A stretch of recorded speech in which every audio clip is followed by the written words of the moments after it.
My parents froze when my grandmother asked if I got the $100,000 check she said she left for me. I looked at them, confused, and said I never received anything. She turned pale and said that money was for her future. My mom tried to change the subject, but it was too late. I'm Rachel, 34, a forensic data analyst for a cybersecurity firm in Boston. I specialize in digital trails, the electronic breadcrumbs people leave behind when they think no one is watching. Ironic that I couldn't see what was happening in my own family. It started at my grandmother's 85th birthday dinner last month. The whole family gathered at her favorite restaurant, an upscale Italian place with crisp white tablecloths and waiters who remember your name. My parents, my younger sister Olivia and her husband, my aunt and uncle, and of course, Grandma Eleanor, the family matriarch. Grandma had always been sharp as a tack, with a memory that could recall conversations from decades ago with perfect clarity. Age hadn't dulled her mind, only made her more direct, less concerned with social niceties. We were midway through dessert, a tiramisu that Grandma declared acceptable, but not as good as last time, when she turned to me with a smile. "Rachel, dear, I've been meaning to ask, did you find a house yet? That check I sent should have given you plenty of options, even in this market."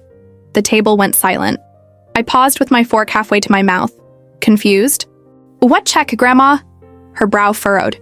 "The check, dear. The one I sent you last year, for your future $100,000. I felt the air change around the table. My father suddenly became very interested in his dessert. My mother's smile froze on her face. "I never received any check, Grandma," I said slowly, looking from her to my parents. Grandma's face drained of color. She set down her coffee cup with a trembling hand. "That's not possible. I wrote it myself. Made your father promise to give it to you." Her voice hardened. "Robert, Margaret, what happened to Rachel's money?" My father cleared his throat but wouldn't meet my eyes. "Mother, this isn't the time." "That money was for her future," Grandma interrupted, her voice rising slightly. "I was very clear about that." My mother touched Grandma's arm, her smile tight. "Mom, why don't we discuss the lovely flowers the restaurant arranged for you? Did you notice the lilies? They're your favorite." But it was too late. The bomb had been dropped, and we all felt the explosion rippling through our carefully maintained family facade. "Rachel never got any check from you," my sister Olivia said, looking confused. "Did you, Rach?" I shook my head, still processing. "No, never." My parents exchanged a glance I couldn't quite interpret. "And there must be some misunderstanding," my father said, his voice overly casual. "Maybe it got lost in the mail." "It wasn't mailed," Grandma said sharply.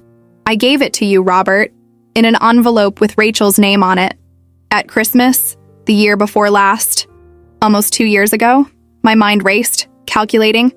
That was when my parents had suddenly renovated their kitchen, granite countertops, custom cabinets, high-end appliances, when they'd taken that Mediterranean cruise, when they'd bought their new SUV. With my money? The rest of the dinner passed in a fog.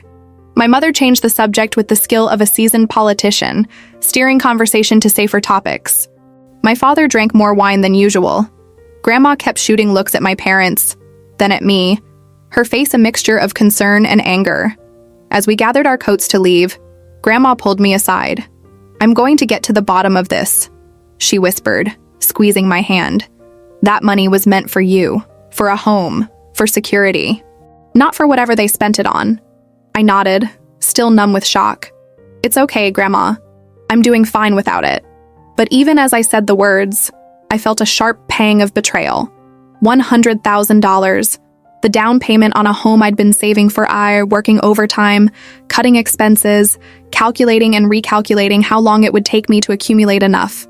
"And it is most certainly not okay," Grandma said firmly. "This isn't over."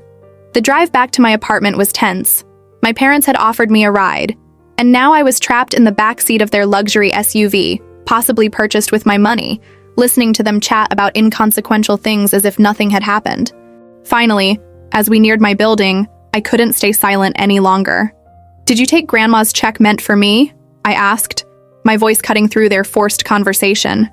The car went silent. My father's knuckles whitened on the steering wheel. "Rachel, honey, it's complicated," my mother said, twisting in her seat to face me. "We were going to pay you back. We just needed to borrow it temporarily.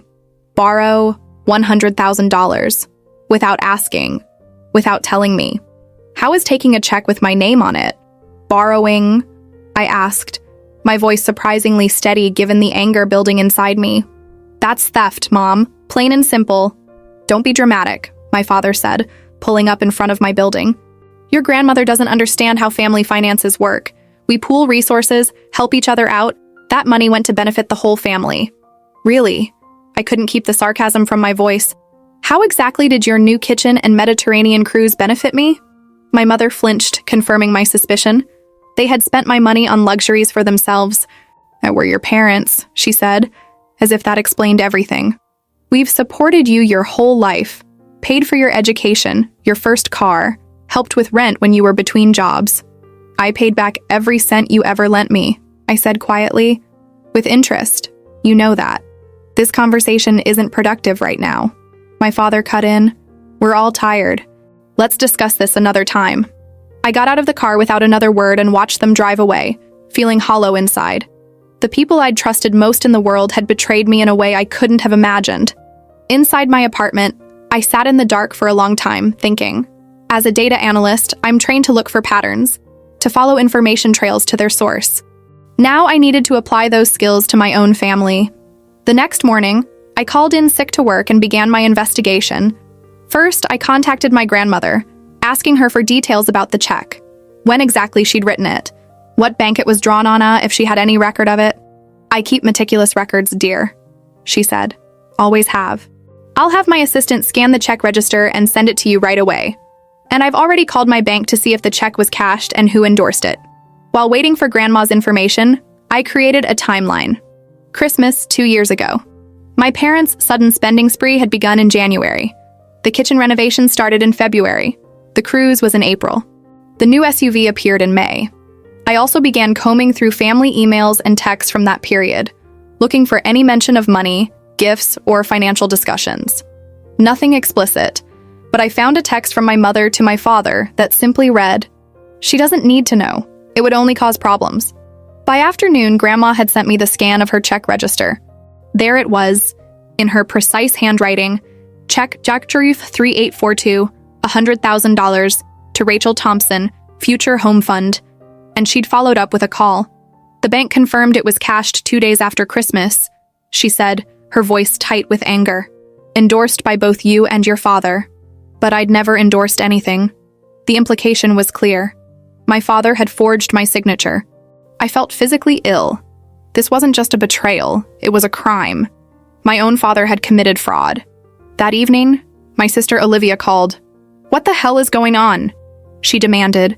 "Dad just called me, freaking out about Grandma making wild accusations and you turning against the family. Are they seriously saying they took your money?" I filled her in on what I'd discovered so far. "That's unbelievable," she said when I finished. "I mean, I knew they helped with your down payment for your condo, but they're totally taking credit for that with the family. They tell everyone how generous they are, supporting you." "What? I bought this place entirely on my own. They didn't contribute a cent." There was a pause. "Rachel, they've been telling everyone for 2 years that they gave you a huge gift for your condo down payment. Grandma must have assumed they passed her money along to you for that." Another piece of the puzzle clicked into place. My parents hadn't just stolen from me. They'd been using my stolen money to boost their reputation in the family as generous, supportive parents. "Have they ever given you money they claimed was from Grandma?" I asked. "No, but they did pay for our honeymoon last year, said it was their gift. But maybe..." Her voice trailed off. "Maybe it was from Grandma too." I finished her thought. "I need to check something," Olivia said suddenly. "I'll call you back." She called again an hour later, her voice shaking. "I just went through our wedding cards. There was one from Grandma that mentioned a separate gift to come. We never got anything else from her. And when I asked Mom about it later, she said Grandma had decided to combine her gift with theirs for the honeymoon." I closed my eyes, the pattern becoming clear. "They've been intercepting Grandma's gifts to us." "What are we going to do?" Olivia asked. "I'm not sure yet, but I'm going to find out exactly what happened to my money." The next day, I went to my parents' house unannounced, arriving mid-morning when I knew they'd both be home. My mother answered the door, her smile faltering when she saw my expression. "Rachel, what a surprise. Your father's in his study." "Good. I need to talk to both of you." I followed her into the kitchen, the beautiful, renovated kitchen that my money had paid for. Every gleaming surface felt like a personal insult. "Robert!" my mother called, her voice slightly higher than normal. "Extra Rachel's here." My father appeared in the doorway, his face carefully neutral. "Rachel, what brings you by?" I placed Grandma's check register scan on the counter between us. "I want to know why you forged my signature on Grandma's check and stole $100,000 from me." They exchanged glances, and I could almost see them deciding which lie to tell. "Sweetheart," my mother began, "it wasn't theft. We were holding it for you, investing it wisely until you were ready for a big purchase." "So where is it now?" I asked. "I'm ready for that big purchase. I've been ready. I've been saving for a house for years while you were spending my money on cruises and cars." "It's more complicated than that," my father said, his tone patronizing. "There were family expenses, investments that didn't perform as expected. The money is tied up right now. In your kitchen cabinets, in your Mediterranean memories. The money is gone, isn't it? You spent it all." My mother's eyes filled with tears, always her first defense. "We were going to pay you back. We still will. But you have to understand, Rachel, we needed it at the time. Your father's business was struggling. We were at risk of losing the house." I looked around at their immaculate, our expensive home. "Really? Because it looks like you've been doing just fine. In fact, it looks like you've been living beyond your means, with my money." "That's enough," my father snapped. "We don't have to justify our financial decisions to you. What's done is done."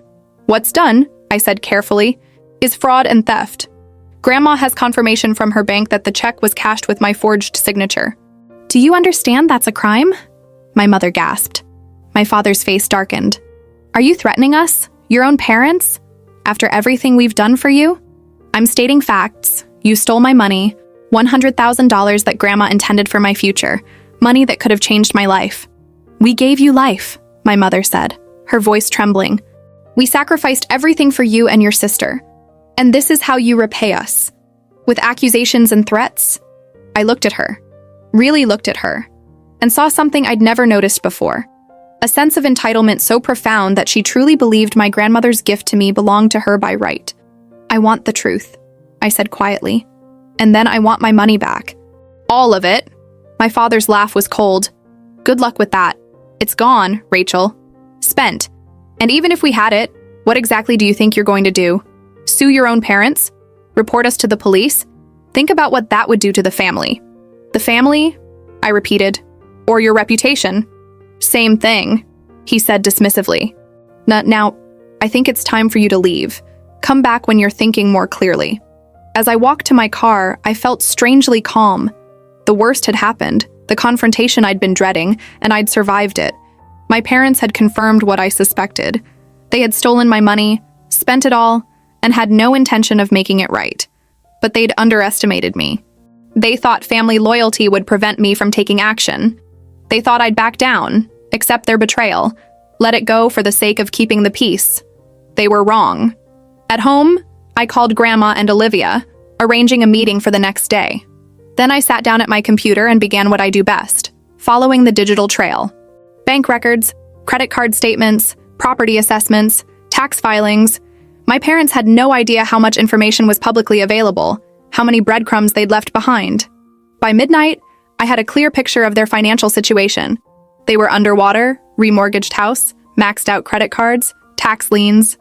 The renovations, the cruise, the car, all financed with my stolen money and a mountain of new debt. They hadn't just stolen my future. They'd mortgaged their own in the process. And now, they were about to face the consequences. The next morning, I met Grandma and Olivia at a small cafe across town. I'd chosen it deliberately, neutral territory, far from my parents' usual haunts. Grandma arrived first, immaculate as always in a tailored blue suit, her silver hair perfectly styled. Despite her age, she carried herself with the confidence of the successful business owner she'd been for decades. Olivia arrived minutes after me, looking tired and stressed. Since discovering our parents' deception, she'd been reviewing her own financial interactions with them, uncovering disturbing patterns. "I brought everything," Grandma said once we'd ordered coffee, pulling a leather portfolio from her bag. "Bank statements, canceled check images, correspondence with your father about the gift. It's all here. I accepted the folder, feeling its weight, both physical and symbolic. Thank you for doing this. I know it can't be easy. Discovering what they've done. Grandma's expression hardened. What's not easy is seeing my daughter and son-in-law betray my grandchildren. The money, as substantial as it is, isn't the point. It's the violation of trust. Olivia nodded, twisting her wedding ring nervously. I went through our wedding cards last night. Turns out Grandma wasn't the only one who sent us money that we never received. 3 of Mom's cousins mentioned checks they'd sent, and an old family friend wrote about a generous gift that should have arrived separately. How much? I asked. Almost 15,000 Ido, from what I can piece together. I wasn't surprised. My investigation into my parents' finances had revealed multiple cash deposits over the past several years that couldn't be explained by their legitimate income. They've been doing this for years, I said, opening my laptop. I spent last night analyzing their financial records. They're in serious trouble. Underwater on the house, maxed out credit cards, tax problems. My 100,000 wasn't just stolen, it was a desperate attempt to stay afloat. While maintaining appearances, Grandma added grimly, the fancy trips, the renovations, the new car, all to keep up the facade of success. I nodded. Classic financial fraud pattern. People rarely steal for pure greed. They steal to maintain a lifestyle they can no longer afford but can't bear to give up. Olivia looked troubled. What are we going to do? If we confront them again, they'll just deny everything or make more excuses. We have 3 options, I said, years of fraud analysis guiding my thinking. 1, we drop it and accept the loss. 2, we demand repayment with consequences if they refuse. 3, we report them to the authorities. I won't press charges against my own daughter, Grandma said firmly. But I won't let her steal from you girls either. The money was meant for your futures. I hesitated before sharing what I'd discovered next. There's something else you both need to see. I turned my laptop around, showing them a spreadsheet I'd created tracking my parents' spending against a timeline of family events. Look at the pattern. Large expenses or cash withdrawals immediately following family gatherings. Christmas, birthdays, graduations, weddings, any occasion where gifts might be exchanged. Olivia's eyes widened as she understood. You think they've been intercepting gifts from the entire family? Not just Grandma? The evidence suggests it's systematic. They've created a shadow income stream from family gifts meant for us. Grandma studied the spreadsheet, her expression darkening. This stops now. We spent the next 2 hours developing a plan, not for revenge, but for accountability and recovery. Grandma, with her business acumen, took the lead. First, she said, we document everything. Rachel, continue your financial analysis. Olivia, contact the relatives and friends who mentioned sending gifts you never received. I'll handle the banking evidence. Then what? Olivia asked. Then we confront them, together, with irrefutable evidence and clear demands for restitution. I nodded. And if they refuse? Grandma's eyes were steely. Then we escalate. But one step at a time. Over the next week, we gathered our evidence. I created a comprehensive financial report showing exactly how my parents had spent my $100,000. The kitchen renovation, $42,000. The Mediterranean cruise, $18,500. The SUV down payment, $15,000. And various smaller luxuries and debt payments. I also documented a pattern of unexplained cash deposits totaling over $75,000 in the past 5 years, correlating with family events where gifts might have been given. Olivia contacted relatives and documented nearly $30,000 in missing gifts intended for her and her husband over the past 3 years, including wedding presents and baby shower gifts for their expected child. Grandma provided bank records confirming the check had been cashed at my parents' bank with a forged endorsement in my name alongside my father's authentic signature. We arranged to meet my parents at Grandma's home the following Sunday afternoon. The location was strategic. My parents couldn't make a scene or walk out easily from Grandma's house without appearing disrespectful. When they arrived, looking wary, they found the 3 of us waiting in Grandma's formal living room, documents spread across the antique coffee table. "What's this about?" my father asked, his eyes darting nervously to the papers. "Sit down, Robert," Grandma said in a tone that brooked no argument. "Margaret, you too. We need to have a long overdue conversation about financial integrity in this family." My mother immediately teared up. "Mom, if this is about that check, we've already explained to Rachel." "No," I interrupted. You haven't explained anything. You've made excuses and deflections. Today is about facts. For the next hour, we presented our evidence methodically. The forged check, the timeline of their spending, the pattern of intercepted gifts, the total amount stolen, not just from me, but from Olivia and potentially others in the family. My father's face grew increasingly flushed as the evidence mounted. My mother alternated between tears and attempted justifications. We were protecting you, she insisted at one point. You weren't ready for that kind of money, Rachel. You would have wasted it. On what? I asked coolly. A house? Financial security? The very things Grandma intended it for? You don't understand the pressures we've been under, my father said, abandoning denial for the first time. My business hasn't been the same since the economic downturn. We had appearances to maintain, position in the community, respect. At the expense of your children's futures. Grandma's voice was sharp. By stealing their birthright? It wasn't stealing. My mother protested weakly. We're family. What's ours is theirs. Apparently what's ours is yours, Olivia said. But what's meant for us belongs to you too. How convenient. When we'd laid out all the evidence, Grandma presented our terms. You have two options. One, you agree to full restitution. You will sign legally binding agreements to repay every cent you've taken. From Rachel, from Olivia, from anyone else in the family. You'll downsize, sell the luxury items you purchased with stolen money, and live within your actual means while you make amends. My father's jaw tightened. And option two? We take this evidence to the family and to the authorities. I said quietly. Bank fraud is a federal offense, Dad. Forging my signature on that check could mean serious legal consequences. You wouldn't, my mother gasped. Your own parents. I don't want to, I admitted. But you've left us no choice. This isn't a one-time mistake. It's a pattern of deliberate deception that's gone on for years. It stops now, one way or another. My father stood abruptly. This is absurd. We're not criminals. We're your parents. Everything we've done has been for this family. For yourselves, Grandma corrected. Let's be very clear about that. We need time to think, my mother said, grabbing my father's arm as if to steady herself or him. You have 48 hours, Grandma replied. Oh, after that, we proceed with option two. After they left, the three of us sat in silence for a long moment. They'll try to turn this around, Olivia said finally. Make us the villains for threatening them. Let them try, Grandma said grimly. The truth is on our side. Later that evening, the texts and calls began. First from my mother, tearful and manipulative. How could you do this to us? After everything we've sacrificed for you. Then from my father, alternating between anger and attempts at justification.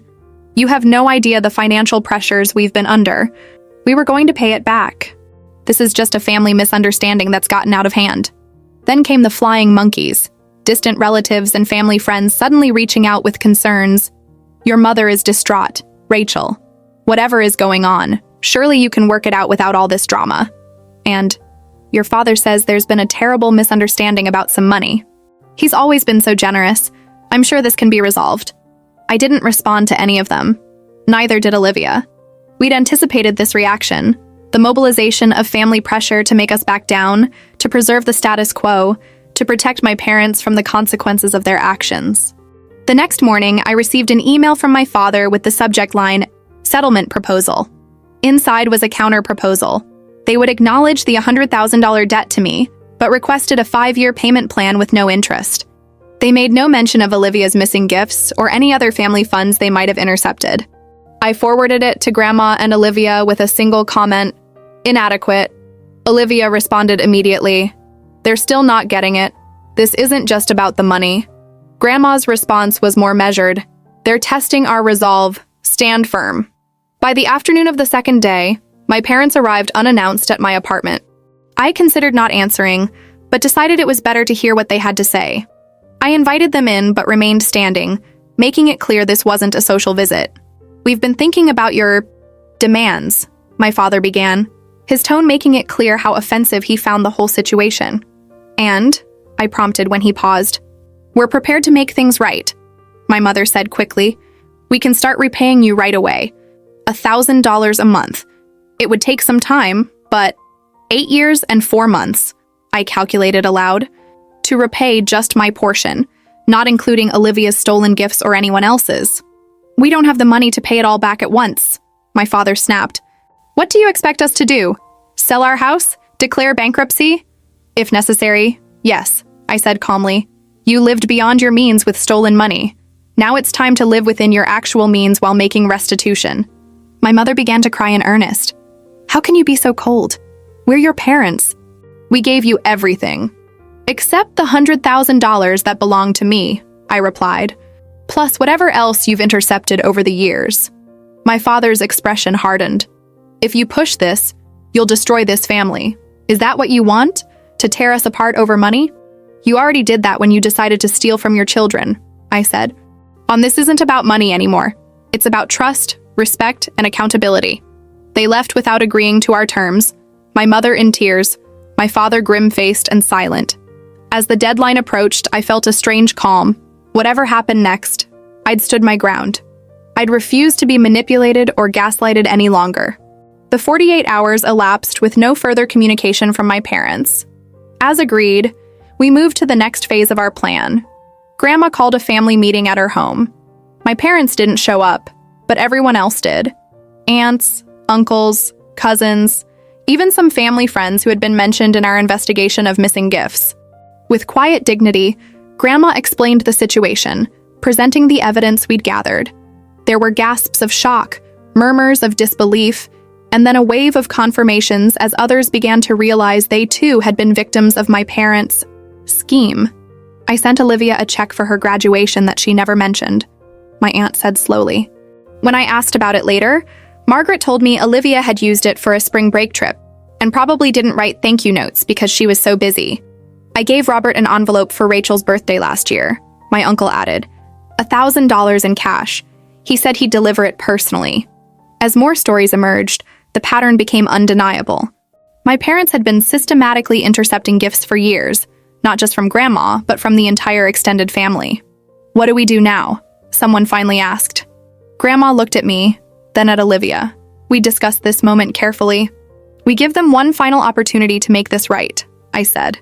Full restitution, complete transparency, professional financial oversight until all debts are repaid. And if they refuse, my aunt asked, then we pursue legal options, Olivia said firmly. Not out of vengeance, but because sometimes formal consequences are the only way to break destructive patterns. The family agreed to present a united front.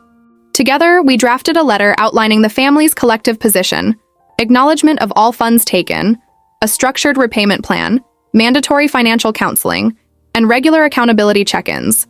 It was signed by everyone present and delivered to my parents, home that evening. 3 days later, their response came, not to the family, but in the form of a private email to me. Rachel, my father wrote, you've turned our family against us with your wild accusations and misrepresentations. If you insist on pursuing this vindictive campaign, be prepared for consequences. We have information about your own financial history that you wouldn't want made public. Back down now, and perhaps this family can be salvaged. I stared at the screen, initially confused, then increasingly angry as I realized what he was implying. Years ago, fresh out of college and struggling with student loans, I'd made some poor financial decisions that had resulted in a brief credit crisis. My parents had helped me navigate it, co-signing for a small consolidation loan that I'd repaid ahead of schedule. They were threatening to weaponize that old vulnerability, to paint me as financially irresponsible and hypocritical if I continued to hold them accountable for their theft. I forwarded the email to Grandma and Olivia with a short note. They've chosen to escalate rather than accept responsibility. Time for Plan B. Plan B was something we'd hoped to avoid, but had prepared for nonetheless. It involved formal legal action, not criminal charges yet, but a civil demand for restitution with the clear understanding that criminal charges would follow if they continued to resist. Grandma engaged her longtime attorney, a formidable woman named Elaine Winters who specialized in family financial disputes.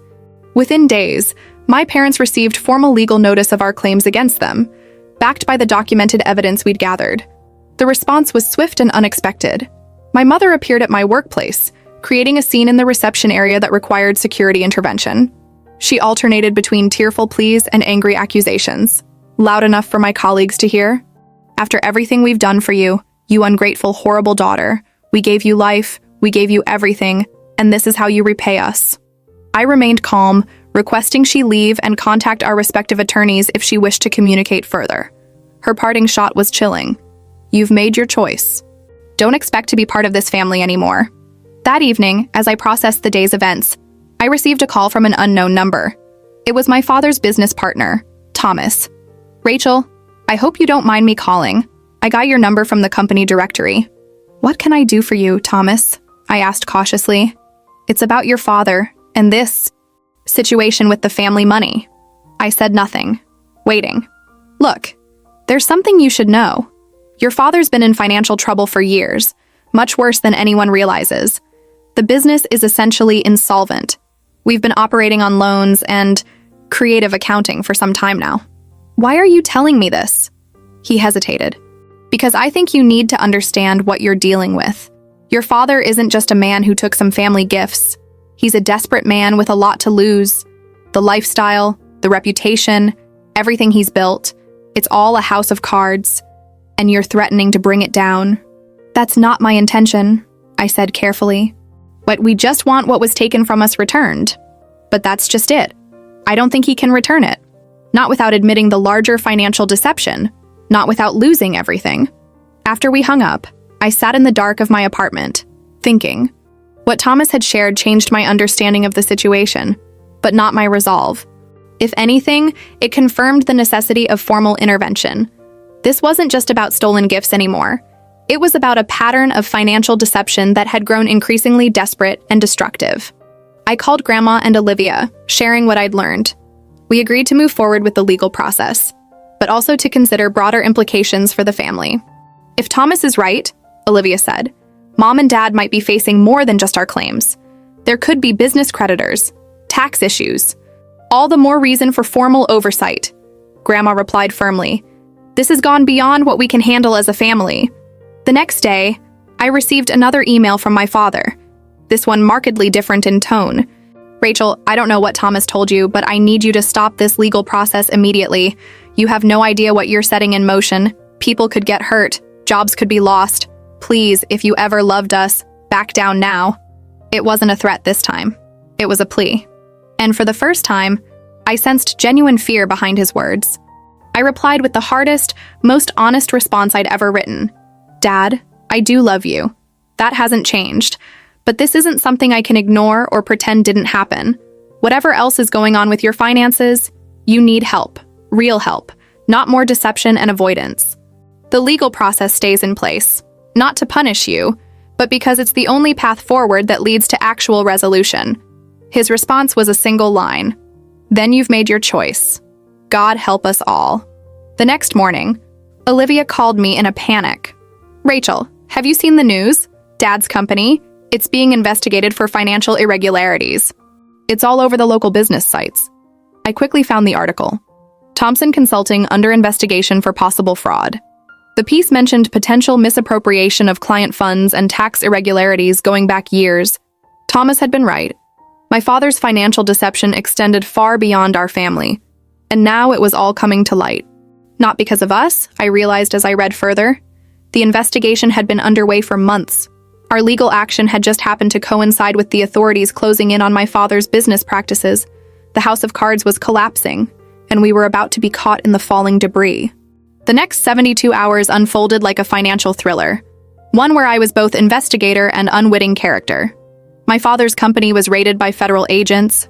Business records were seized, computers confiscated, employees questioned. The local news covered it with barely concealed excitement. Respected business owner Robert Thompson under investigation for fraud, embezzlement, and tax evasion. I watched it all from a strange emotional distance, as if observing someone else's family drama. This was my training as a forensic analyst at work. The ability to separate emotion from fact, to follow evidence trails without flinching at what they revealed. Olivia wasn't handling it as well. 7 months pregnant with her first child, she alternated between tearful breakdowns and bursts of intense anger. "How could they do this?" she kept asking. Not just to us, but to everyone. To themselves. I had no answers. Only theories based on patterns I'd seen in other fraud cases. Financial deception usually begins small. A temporary borrowing, that the person fully intends to repay. Then the borrowing becomes easier, the amounts larger, the justifications more elaborate. Eventually, the deception becomes a parallel reality the fraudster inhabits, complete with its own twisted logic. Grandma remained our rock. At 85, she'd seen enough of life to take even this in stride. People make choices, she told us. Then they live with the consequences. Our job now is to protect ourselves and each other. On Wednesday morning, my phone rang with a call from my mother. "Rachel, please," she began without preamble, her voice raw from crying. "You have to help us. They're saying terrible things about your father. They're freezing our accounts. They took his passport." I closed my eyes, steeling myself. "Now, Mom, I can't help with a federal investigation. Neither can you. The best thing to do is cooperate fully and get good legal representation." "But it's all a misunderstanding. Your father would never—" "Mom," I interrupted gently, "we both know that's not true. He took my money. He took Olivia's. He's been intercepting family gifts for years. Whatever he's done at the company, it's part of the same pattern." Her breathing hitched. "So you're abandoning us when we need you most." "I'm not abandoning you, but I can't fix this or make it go away. No one can." After we hung up, I called Elaine Winters, Grandma's attorney. "My parents' assets are being frozen in the federal investigation. How does that affect our civil claim?" "It complicates things," she admitted. "Federal claims take precedence over civil ones, but it actually strengthens our documentation of the theft. The investigators will be very interested in your evidence of personal financial fraud." "I don't want my parents to go to prison," I said, surprising myself with the admission. "That may not be in your control anymore," she replied gently. "The federal investigation is about much more than the family money. If they've been defrauding clients or the government, there will be serious consequences regardless of your wishes." That afternoon, Olivia and I met at Grandma's house to discuss next steps. The three of us sat in her sunroom, surrounded by flowering plants and dappled light, the peaceful setting at odds with the chaos engulfing our family. "I've been thinking," Grandma said, pouring tea from a delicate porcelain pot. "Whatever happens with Robert's legal troubles, Margaret is still my daughter. And your mother. We need to consider what kind of relationship we want going forward." Olivia looked up sharply. "Relationship? After what they've done?" "People make terrible mistakes," Grandma said. "Sometimes out of greed, sometimes out of fear, sometimes out of misguided love or loyalty. Understanding that doesn't mean excusing it." I nodded slowly. "The money is probably gone. Between the federal investigation and whatever's happening with Dad's business, there's likely nothing left to recover. So we just forget about it?" Olivia asked, her hand resting protectively on her pregnant belly. "No," I said, "but we accept that our focus needs to shift from recovery to rebuilding. Rebuilding our own financial futures, and possibly, if they're willing to take responsibility, rebuilding some form of family relationship." Grandma smiled slightly. "Exactly. Rachel, I'm establishing new trusts for both you and Olivia. The same amount I intended before, $100,000 each, plus additional funds for Olivia's baby and any children you might have in the future. No one can intercept these. They'll be managed by my trust attorney with direct oversight." "Grandma, you don't have to," I began. "I want to," she interrupted firmly. "What was stolen from you was not just money, but opportunity and security. I can't undo what happened, but I can ensure you have the foundation you deserve going forward." Tears stung my eyes, the first I'd allowed myself since this all began. That evening, as I drove home from Grandma's, my phone rang again. It was my father. "Rachel," he said, his voice barely recognizable, hollow, defeated. "I need to see you. In person. Please." I hesitated. "I don't think that's a good idea right now, Dad." "Please," he repeated. I need to explain, before it's too late." Something in his tone alarmed me. "Are you all right? Where's Mom?" "She's with your aunt. I'm home, alone. I'll be there in 20 minutes. Don't do anything. Just wait for me." I called Olivia immediately, explaining the situation. "I'm worried about his state of mind. Can you call Mom and make sure she's actually with Aunt Denise? And maybe have Aunt Denise stay with her for now." "On it. Be careful, Rachel. And call me as soon as you leave." I found my father sitting in the dark in his study, surrounded by framed family photos and business awards, testaments to the life he'd built and was now watching crumble. He looked smaller somehow, diminished, a man whose facade had finally shattered to reveal the frightened reality beneath. "You came," he said, looking up as I entered. Of course I did. I sat across from him, maintaining emotional and physical distance.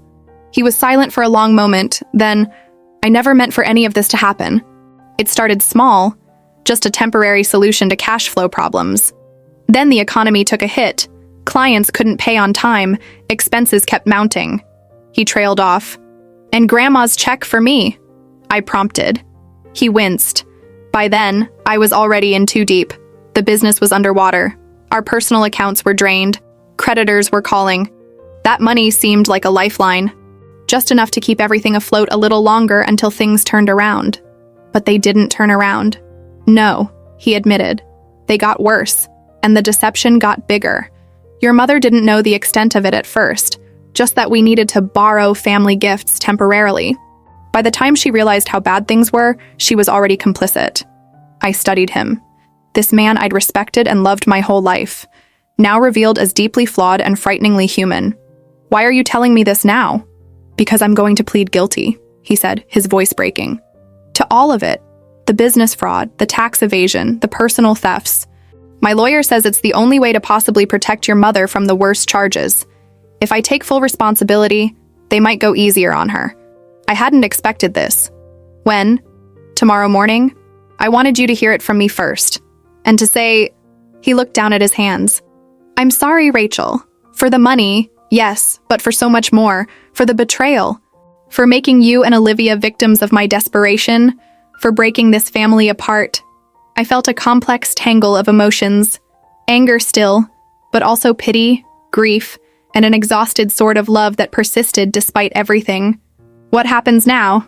I asked. "I'll likely go to prison," he said simply. "The business is finished.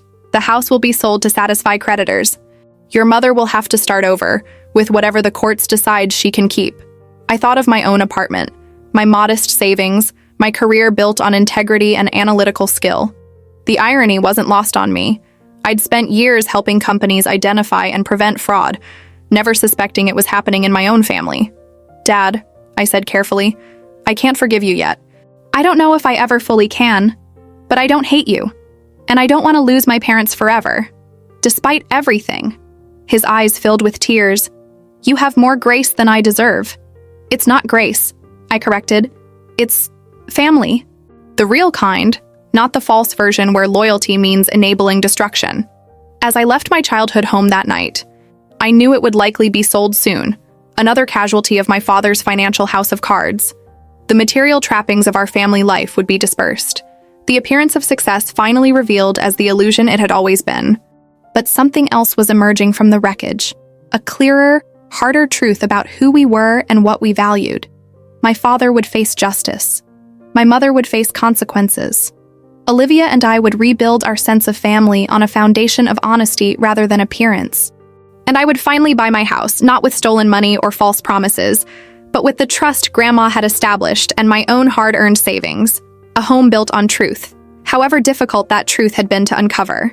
As I drove away, my phone buzzed with a text from Olivia. "Mom's safe with Aunt Denise. Are you okay?" I typed back, "I'm okay. Dad's confessing tomorrow. Family dinner at my place this weekend. You, me, Grandma, Aunt Denise, and Mom if she's up to it. Time to start rebuilding." The response came quickly. "I'll bring dessert. The baby's kicking like crazy tonight. I think he approves of the rebuilding plan." I smiled despite everything. The family legacy would continue, but with new values and clearer boundaries. The money that had been stolen was gone, but what we were creating in its place might ultimately be worth far more. 1 year later, I stood in the sunlit kitchen of my new home, a modest craftsman bungalow with character and good bones. Through the window, I could see Grandma in the backyard, helping Olivia's 10-month-old son Noah toddle across the grass. My mother sat nearby on the patio, watching them with a smile that still held traces of sadness. So much had changed in 12 months. My father had pled guilty and received a 6-year sentence for fraud, embezzlement, and tax evasion. The judge had shown some leniency given his cooperation and full confession. He was serving his time at a minimum security facility 3 hours away. I visited monthly, brief, awkward encounters that were slowly evolving into something more honest. My mother had been spared the worst legal consequences, but hadn't escaped unscathed. She'd been charged as an accessory and received probation, community service, and a court-ordered financial management program. The beautiful house with its stolen money renovations had been sold to satisfy creditors. Mom now lived in a small apartment near Aunt Denise, working part-time at a local library, her first job in over 30 years. The family dynamics had been permanently altered. Some relatives had chosen sides, unable to forgive the betrayal. Others had rallied around us with surprising strength, helping my mother adjust to her new reality while supporting Olivia and me through the aftermath. Grandma had been our foundation throughout. At 86, she'd shown more resilience and wisdom than any of us, creating the new trusts as promised and establishing a family council to ensure financial transparency going forward. I carried a tray of lemonade outside, joining the others on the patio. Noah squealed with delight when he saw me, his unsteady steps quickening as he abandoned Grandma's hand to totter in my direction. "Careful, buddy," I laughed, setting down the tray just in time to catch him before he tumbled. "He's getting faster every day," Olivia said, accepting a glass of lemonade. Pretty soon we won't be able to keep up." "That's the way it should be," Grandma remarked, easing herself into a chair. "Each generation moving forward, hopefully a little wiser than the last." My mother sipped her drink, her wedding ring conspicuously absent. She and Dad were in a holding pattern, not divorced, but their future together uncertain. "I got a letter from your father yesterday," she said quietly. "He's teaching basic accounting to other inmates. Says it's ironic but fulfilling." I nodded, unsurprised. Despite his failings, Dad had always been a natural teacher. Perhaps this was a form of atonement, using his knowledge to help others avoid similar paths. "Will you go with me to visit him next month?" Mom asked hesitantly. These invitations had become more frequent lately, small overtures toward rebuilding family connections. "I will," I said. And then, because honesty was our new foundation. "It's still hard, but it's getting easier." "That's all any of us can ask," Grandma said, reaching over to squeeze my hand. Later, after everyone had left, I walked through my new home. The home that Grandma's re-established gift and my own savings had made possible. Not as grand as the house I might have purchased with the original $100,000 2 years earlier, but somehow more meaningful because of the journey it represented. On my desk lay a letter I'd received that morning from the federal prosecutor who'd handled my father's case. She'd written to thank me for the financial fraud analysis I'd provided and to offer me a consulting position with their office. The irony wasn't lost on me. My family's financial deception had unexpectedly opened a new professional door. My phone buzzed with a text from Olivia. "Noah won't stop talking about rah-rah. That's you. Thanks for today. Same time next Sunday?" I smiled and replied affirmatively, then added a photo I'd taken of Noah playing in my backyard, his face pure joy, unencumbered by the family history that preceded him. This was the future we were building now. One Sunday afternoon, one honest conversation, one clear boundary at a time. The money that had been stolen was gone, but what we'd gained through its loss was proving more valuable. Authentic relationships based on truth rather than appearances. The betrayal had been devastating. The rebuilding was challenging.